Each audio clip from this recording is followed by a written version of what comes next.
Muito boa tarde, meus queridos amigos, minhas queridas amigas. Receba a minha saudação calorosa e aqui nós vamos produzir mais uma live. Hoje nós vamos mergulhar em um poema que fala da poesia como arte de tecer sentidos. A Rede do Infinito é o título do poema, que expressa como o mito, a linguagem e o canto nos religam à essência mais profunda da vida.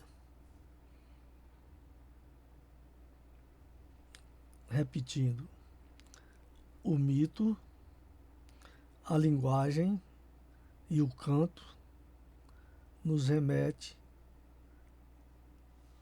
às regiões mais profundas da vida. O poema tem como título A Rede do Infinito. Esse poema é da nossa autoria, que nós vamos declamar e tecer alguns comentários. E ao final, responder a perguntas dos nossos internautas. Pois muito bem. A Rede do Infinito. Tecida em fios de sombra e claridade, a fala antiga ressurge em cada verso, trazendo o mito, o símbolo disperso que acende a luz na treva da verdade. Na curva viva do silêncio imerso, a alma do mundo entoa a eternidade. E a rima, em transe, dança a liberdade nas margens do mistério mais diverso. A linguagem do sonho é costurada com dedos de ouro e sopros de esperança, por mãos que bordam lendas e universos. E o verbo, ave de asa iluminada, paira no tempo, em súbita lembrança, e canta a rede azul dos grandes versos. Esse tema que diz respeito à mitologia também interliga-se com o tema da arte poética. O mito, a poesia e o canto. No início das nossas civilizações ocidentais,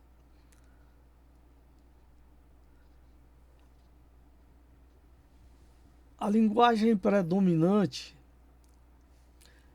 era a linguagem mítica. Um universo quase que infinito de representações simbólicas que remetem à nossa subjetividade mais acentuada e abre raios de luz, frestas de luz, para que possamos conceber por trás das imagens e dos símbolos o que há de verdadeiro ou falso, de conformidade com nossa capacidade de visão e de interpretação dos símbolos, que se dá necessariamente de conformidade também, de conformidade com o grau de conhecimento, com o grau intelectual, com o grau moral do receptor. Então, as primeiras explicações que surgiram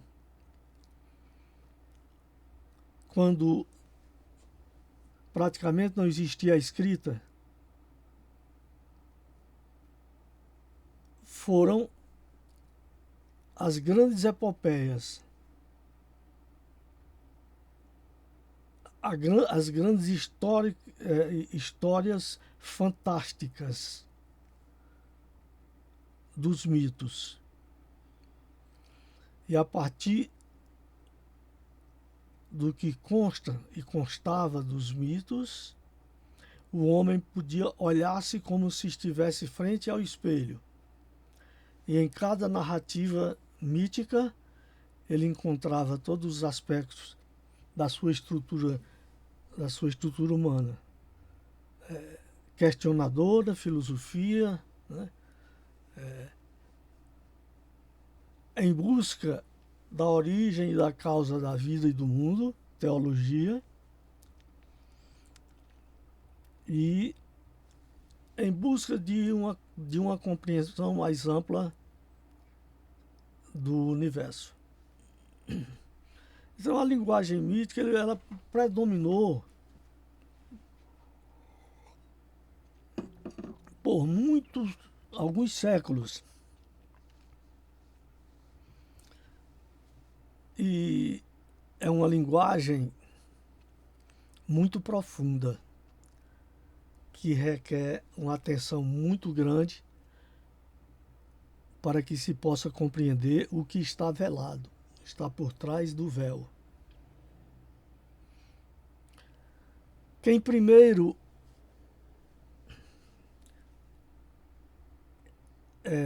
criou essas narrativas míticas, né? Quem primeiro começou a traçar essa linguagem foram os poetas épicos. Na Grécia, nós temos as narrativas míticas.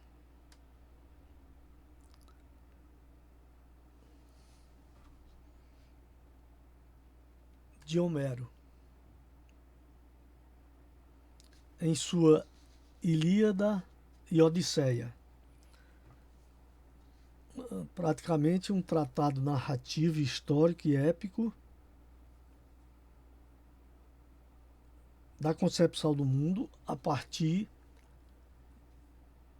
do desdobramento e da decodificação dos mitos. Porque naquela época os mitos eram a linguagem predominante, representavam a compreensão de todas as forças da natureza e da natureza humana, por consequência, né? E aí eles se desdobravam no aspecto do sagrado, da religiosidade, da religião, no aspecto psicológico, no aspecto terapêutico, no aspecto histórico, no aspecto político, e aí se desdobrando em várias formas de expressar isso, seja na tragédia, né? Seja no drama, mas o fato é que esses grandes expoentes, como foi Homero e Hesíodo, eles escreveram poemas longos.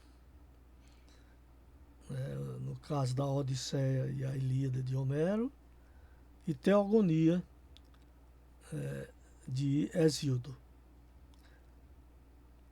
Eram poemas longos, contavam narrativas bastante exaustivas, cheias de significados e significantes e de expressões da alma, expressões numa linguagem simbólica, transmitida pela oralidade. Uma criança, naquela época de 10, 12 anos, era capaz de declamar a Ilíada e a Odisseia. O que hoje nós, com todos os recursos que alcançamos, dificilmente entendemos o teor e a profundidade do teor dessas obras poéticas. Então tudo aconteceu com a poesia. Mesmo porque com a criação das divindades gregas, houve um momento em que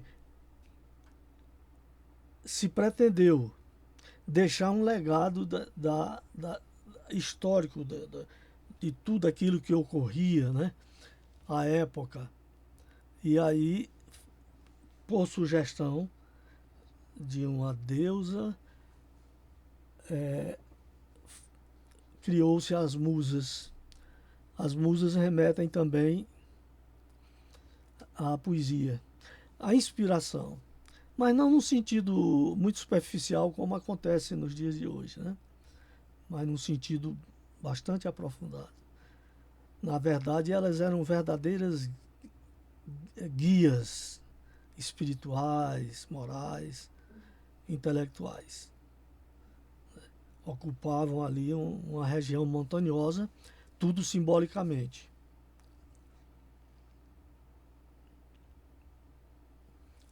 Quando do surgimento da filosofia, por volta de 500 anos antes de Cristo, na Grécia Antiga, passou-se a desconsiderar essa dimensão humana, que é a dimensão do imaginário, que vinha profundamente nas narrativas bíblicas e na poética dos primeiros poetas. E aí a mitologia foi sendo deturpada, mal compreendida. De modo que houve como se fosse um ataque durante em torno quase de 600 anos ou mais, lançando às traças, lançando ao lixo todo esse acervo extraordinário e fantástico produzido pela mitologia, sobretudo, no caso aqui, a mitologia grega. Posteriormente, com o judaísmo, nós vamos ver que o judaísmo instituiu o Deus único, né, através, segundo consta, né, de Moisés, que teria escrito aqueles primeiros livros do chamado Antigo Testamento. E aí, se instituindo o Deus único, foram destruindo tijolo por tijolo toda a obra estrutural da mitologia. E aí pensava-se que a mitologia estava sepultada para sempre. Mas ela nunca esteve sepultada. Por quê? Ela ocupa a dimensão do nosso imaginário, das nossas intuições, dos canais através dos quais nós podemos mergulhar no infinito de nós mesmos, que é no nosso inconsciente. De modo que, chegando ao cristianismo, ainda mais com a oficialização do cristianismo pelo Império Romano, no século III, através do imperador Constantino, ainda mais foi perseguida e banida a nossa mitologia. No entanto, ocorre o fato que hoje todos os estudiosos desde aquela época até os dias de hoje, sobretudo aqueles das áreas das psicologias, da psicanálise, como Freud, né, das ciências humanas, das ciências sociais, chegaram a comprovar que nós não podemos dissociarmos-nos dessa dimensão mítica, dessa dimensão de profundidade do nosso ser mais profundo. Porque é através dali, né, que nós trabalhamos o nosso equilíbrio psicofísico. Né? Então, isso é a introdução, né, mínima. Né? Introdução mínima. Então, mito, linguagem e canto. Linguagem, poesia. Mito, narrativas míticas. Canto. Era como se realizava a apresentação em praças públicas, em teatros, através de cantores aedos que externavam toda a sua grandiosidade artística. Hoje seriam os melhores autores, os melhores atores, né, e atoras, né, os abalizados das artes cênicas. De modo que aí houve um retorno muito gradativo e positivo da mitologia. A mitologia. E alguns expoentes passaram a estudar com profundidade durante a vida inteira, a pesquisar as origens, as funções, a dimensão psíquica que, que os mitos representam e da qual nós não podemos nos furtar, porque o imaginário é muito importante, de alta relevância para o ser humano. A poesia vem aliada a isso, porque a poesia é a arte poética. A arte poética, segundo consta, tem uma pequena brochura em que o filósofo grego Aristóteles apresentou-nos toda essa arte poética naquele momento histórico. E a poesia ela tem essa mesma característica comum com a mitologia. Por quê? Porque ela nos leva para a imaginação. Nos leva para a imaginação. Ela nos leva para a meditação. Nos interconecta através das inspirações. E na tentativa de explicar o inexplicável, as questões existenciais, os dilemas existenciais, vem a poesia através de uma linguagem muito específica, que é uma linguagem poética, né, profundamente simbólica, recheada de metáforas de metáforas, hipérboles, antíteses e esses mecanismos gerais que se usa quando se sabe usar muito bem para tocar na emoção e no sentimento do leitor ou do receptor. Então nós temos, por exemplo, Joseph Campbell, que escreveu volumes extraordinários e passou a vida pesquisando sobre mitologia. A sua obra é vasta. No Brasil nós tivemos um expoente, Junito de Souza Brandão, também um intelectual de monta que passou a vida inteira pesquisando e estudando mitologia. Suas obras mais potentes estão em 3 volumes, editado pela editora Vozes, aqui do Brasil. E existem outras obras, já que ele foi também do mundo do magistério, né, em que alguém fala sobre a fantástica ligação que ele estabeleceu e o contributo que ele trouxe para o despertar da consciência e a expansão da inteligência humana. Tudo através dos mitos.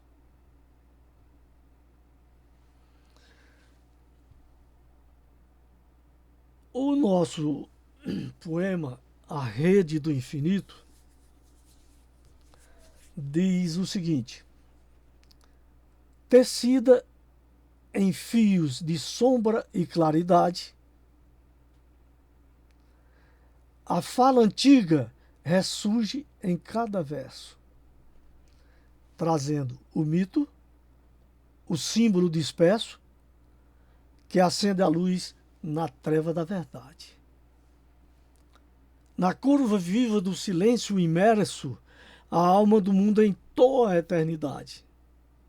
E a rima, em transe, dança a liberdade, nas margens do mistério mais diverso.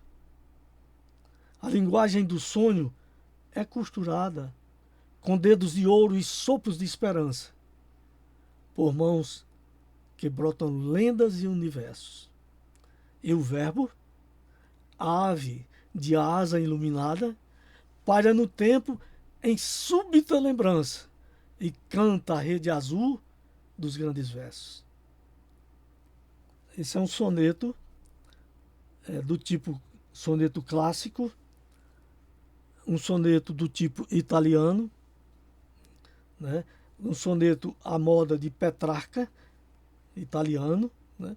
E que em 14 versos tenta expressar essa rede, essa aliança inseparável entre a poesia, o canto e o mito. E eu acrescentaria aqui ainda mais, e o místico, e a religiosidade, e o sagrado.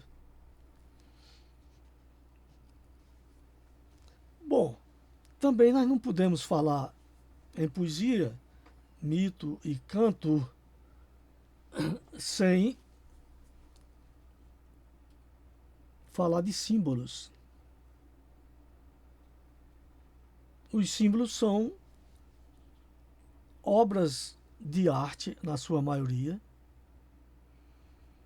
que tocam o coração, a emoção, o sentimento do ser humano, de conformidade com a capacidade do ser humano de desvelar o símbolo, mais profundamente ele caminha.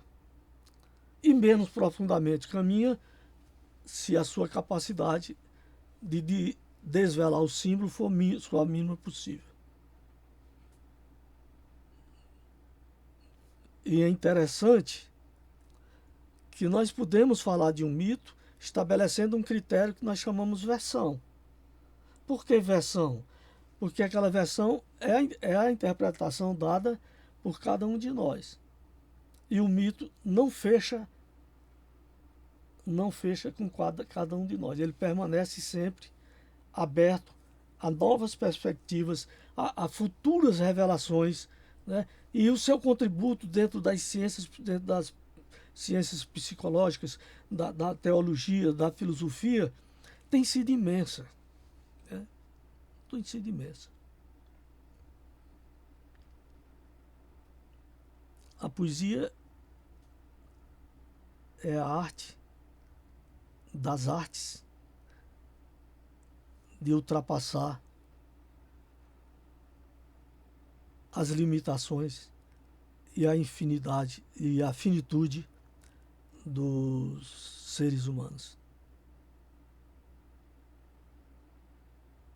A poesia e a prosa poética têm características específicas. Não é uma linguagem do cotidiano, não é uma linguagem do jornalismo em geral, não é uma linguagem da objetividade. Ela também é símbolo, e símbolo em abertura permanente, que possibilita, portanto, em sendo abertura, sempre um passo a mais, portanto, interminável.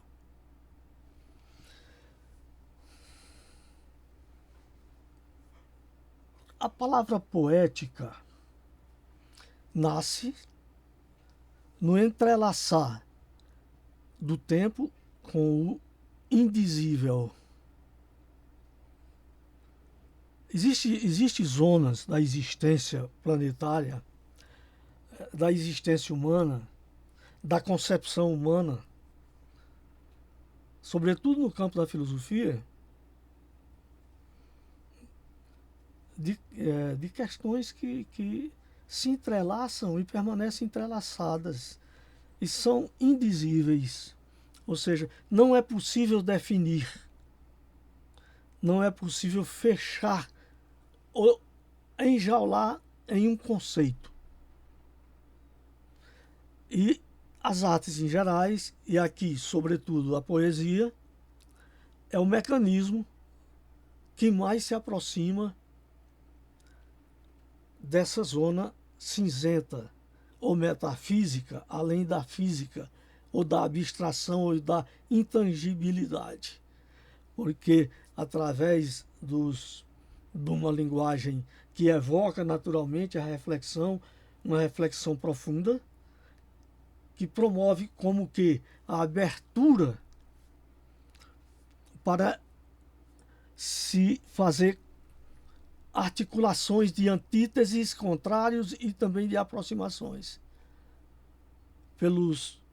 pela linguagem específica das figuras de linguagem. Quanto mais poderosa, mais potente, mais rica essas expressões, mais elas nos impulsionam, mas elas também não chegam ao final, né? Ela não, é impossível chegar ao final em relação a alguns temas existenciais. Por exemplo, as grandes polêmicas que existem no mundo contemporâneo, e sempre existiram no passado, é a questão da existência de um Deus, a questão da existência de Deus. Tem se escrito infinitamente sobre isso e tem se criado cercadinhos para prender essa ideia de Deus, essa palavra que representa essa ideia muito imensa, e vão prendendo por concepções próprias dentro desses cercadinhos, aprisionando essa imagem inalcançável, indizível, profundissimamente infinita, cerceando, portanto, a capacidade intelectiva, a capacidade de pensar, questionar, buscar, aprender. Portanto, essa é uma das zonas em que falar de Deus talvez seja não dizer nada. Porque Deus é para sentir, mas não para compreender. Então, pela linguagem poética, é possível aproximar-se o máximo dessa luz, dessa energia, dessa potência, dessa inteligência suprema, dessa consciência cósmica. As palavras são muitas para dizer uma ideia mesma da nossa subjetividade. E quando o ser humano não consegue lidar e nem conhece essa linguagem poética, ou artística em geral, ele passa a fazer uma série de malabarismo. Então, em vez de ele pensar que o homem foi criado à semelhança de Deus, ele vai dizer o contrário. Deus foi criado à semelhança do homem. Isso é o que se chama antropomorfismo. Ou seja, um Deus antropomorfo. É um Deus feito homem. Um Deus animalizado. Um Deus limitado, dado que o ser humano ainda é muito imperfeito e pouco sabe.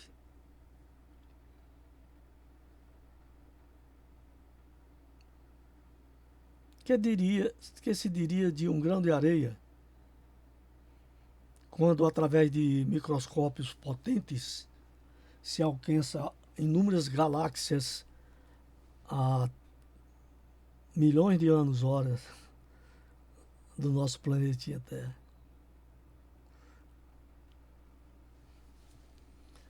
Mas eu pergunto, ou digo melhor, como um tear silencioso, a palavra poética, ela vai unindo sombra e claridade, que são dois aspectos da estrutura do ser humano. Ela também faz a conexão entre memória e invenção. E, a partir daí, está habilitada para conquistar mais conhecimentos, né? Em cada verso de um poema se oculta uma chama ancestral que liga o homem ao eterno, à eternidade, à causa sem causa a Deus. O mito também não é apenas ou tão somente uma mera fábula, nenhum mito.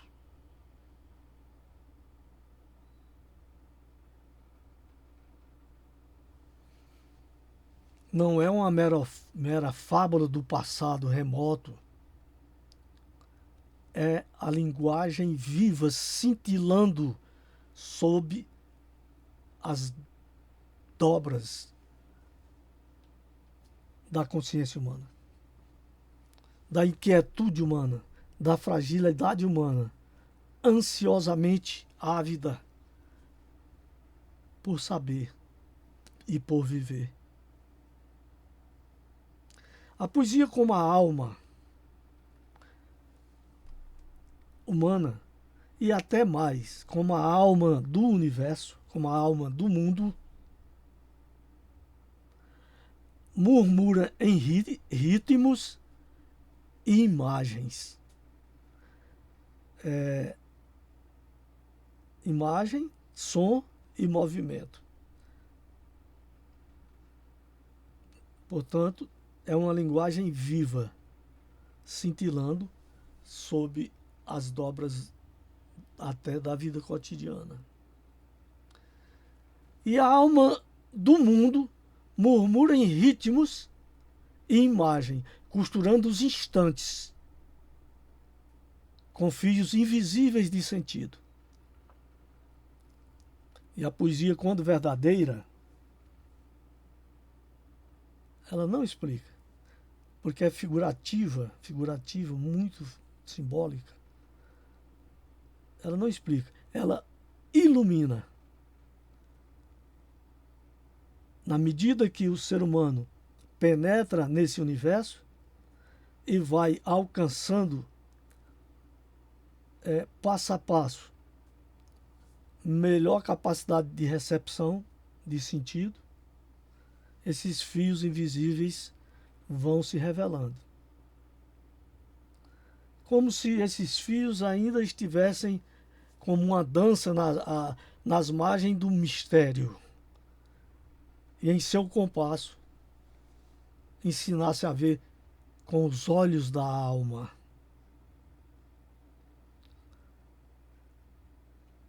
Eu diria que, como uma rede lançada ao infinito, o poema colhe símbolos, afetos e silêncios, pausa, ritmo. E o verso, esse pássaro de asas radiantes, sobrevoa as ruínas da linguagem banal, onde o tempo quase para. Ele canta, e ao cantar, restitui o sentido ao mundo, reconstruindo-nos em sua harmonia invisível.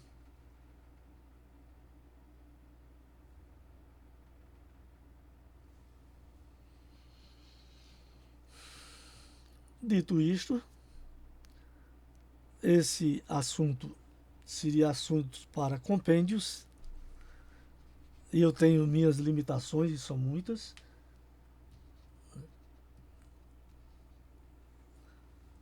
Nós temos que trabalhar com a realidade e temos que trabalhar com o imaginário.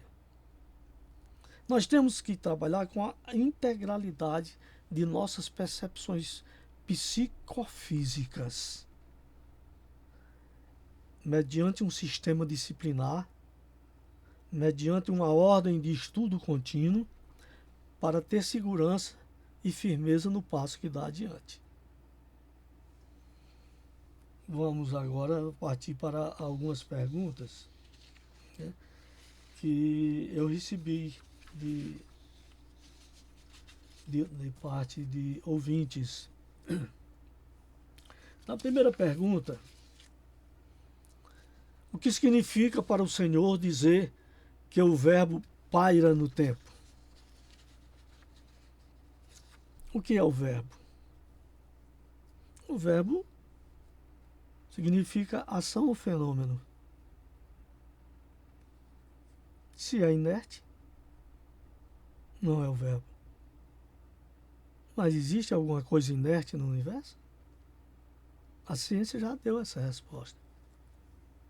Nada está parado.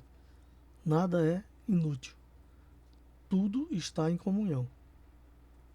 Isso não tem nada de novo. Então, quando falamos que o verbo paira no tempo, quer dizer, ele transcende, vai além de mim e fica pairando no tempo. O tempo é uma criação humana, porque a eternidade, a concepção infinita das coisas sagradas, não tem delimitação humana nem calendário. A outra pergunta é a seguinte: esse poema foi inspirado em alguma experiência pessoal de ruptura ou reconstrução simbólica? Olha, esse poema ele foi gestado a partir de estudos e pesquisa na área da mitologia grega, na área da filosofia grega romana, né, na área das subsequentes psicologias, da analítica de Jung à psicanálise de Freud. E também no estudo que fizemos nas obras clássicas que tratam da arte poética.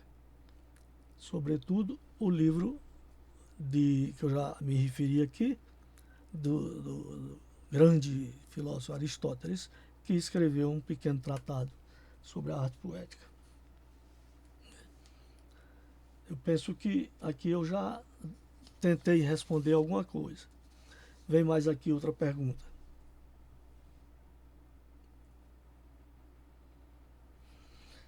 Professor Edilson, porque o senhor considera o mito ainda atual, se vivemos na era da tecnologia?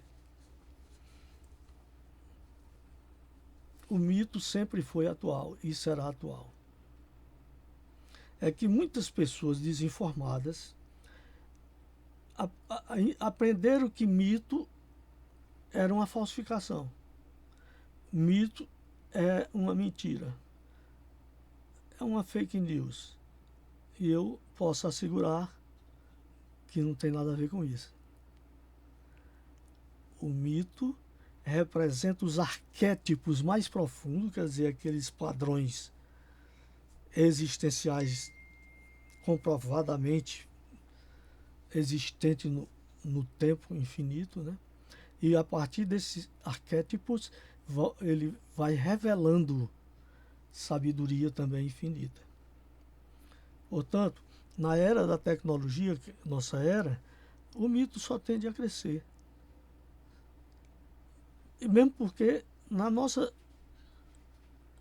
redes sociais nós só temos besteiras. Entre aspas. A maioria das conversas são conversas triviais, que não levam a nada, a não ser discussão aguerrida, inútil e sem fundamento.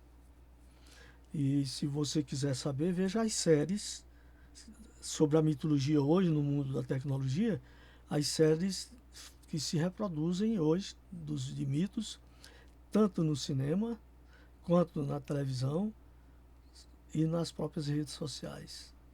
E você vai na Netflix, você encontra sempre uma versão mítica extraída daquelas mitologias mais antigas e adaptada para o momento atual, que contribui muito para essa juventude. Pois bem, mais uma pergunta. A poesia pode realmente transformar a vida de uma pessoa ou ela é só uma forma de arte? A poesia não é só uma forma de arte. A poesia precisa e deve ter um engajamento com as questões da justiça social, com as questões das grandes indagações da vida e da existência, com a questão da justiça, com a questão de toda profundidade que diz respeito a uma manifestação humana que tem potencial para equacionar situações entendidas como inquestionáveis. O dogma, sobretudo o dogma de fé, ele fecha as questões de forma absoluta. Verdade A, verdade B são verdades absolutas. Essas verdades absolutas, elas tendem naturalmente, no percurso do tempo, a caírem por terra. Porque nós somos seres da lei do progresso. Tudo na existência é uma conquista processual.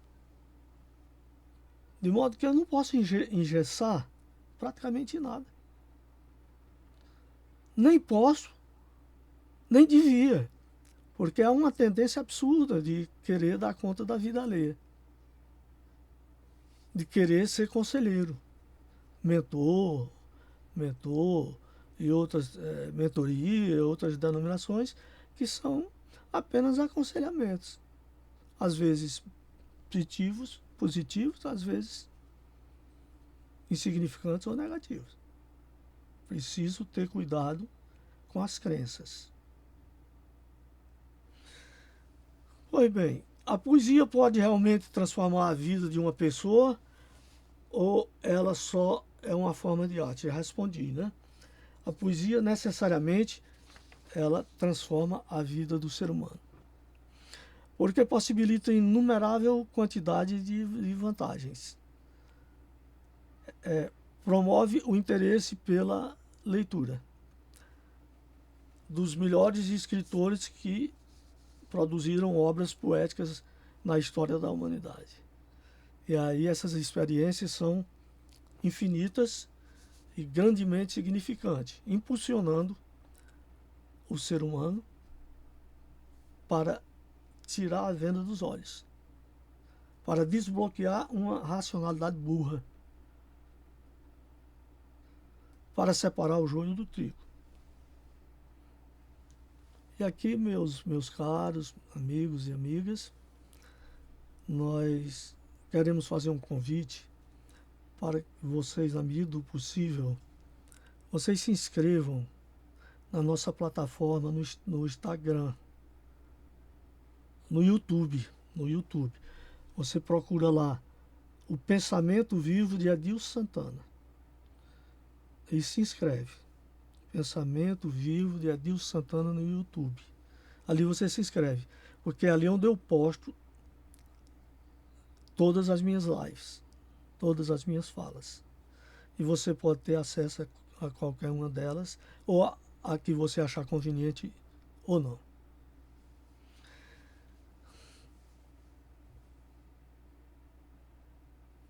Preciso incentivá-los ao estudo e à leitura. A aprendizagem de escutar, muito mais do que falar. Desenvolver todos os seus potenciais para que você possa servir a si mesmo e à humanidade. Para que você possa praticar o alto amor e o amor do outro. Então, se esse conteúdo dessa live ressoou com você, inscreva-se no canal. O Pensamento Vivo de Adilson Santana. E compartilhe com os amigos. Vamos juntos manter viva essa rede de pensamentos positivos, de pensamentos substanciosos, de pensamentos e poesia. Muito obrigado mais uma vez e recebam o abraço do amigo de vocês.